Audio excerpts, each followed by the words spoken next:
In today's video, I'm going to teach you how to use Asana goals in just 5 minutes. Whether you're setting objectives for your team or tracking progress to reach key milestones, Asana's goals feature can be an incredibly powerful tool.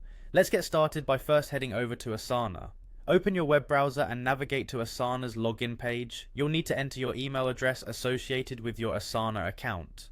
Take a moment to check that you've entered it correctly because any typos might end up causing problems later on. Once you've done that, click on the Continue button. Next, you'll be prompted to enter your password. This ensures that your account remains secure, so make sure you're entering a strong password that you use specifically for your Asana account. After entering your password, click on the Login button to access your Asana homepage. Now that you're logged in and on the homepage of Asana, look for the Goals option in the menu. This is where you can create and monitor the goals for your team. Go ahead and click on Goals. This section is specifically designed to help teams align on strategic objectives and key results. Once you're in the Goals section, look for the Create Goal button and click on it. A form will appear asking you to fill in the details of your new goal. Start by typing in a descriptive and clear goal title, something that precisely defines the target or outcome you aim to achieve. After naming your goal, assign it to an owner. This is the person who will be responsible for leading the initiative and ensuring that the goal is met. Next, you'll want to select a time period for your goal. This could be a quarter, a half year, or any custom time you wish to define.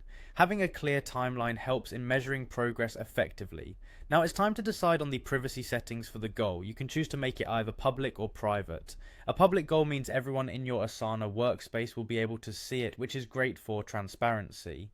A private goal would be accessible only to specific members, which might be more suitable for sensitive projects. Then you have the option to enter the names or emails of team members who will be involved in working toward this goal. Determine whether these members can edit the goal or just have the ability to comment, which allows for oversight but not alterations. Finally, after making all these selections, go ahead and click Save Goal. By doing so, you've successfully created a goal in Asana, providing a clear platform for your team to coordinate efforts and achieve your objectives. Keep revisiting your goals in Asana to track progress and update details as needed. This functionality not only enhances strategic alignment, but also fosters collaboration and accountability across your team. Congratulations on taking this step to streamline your project management.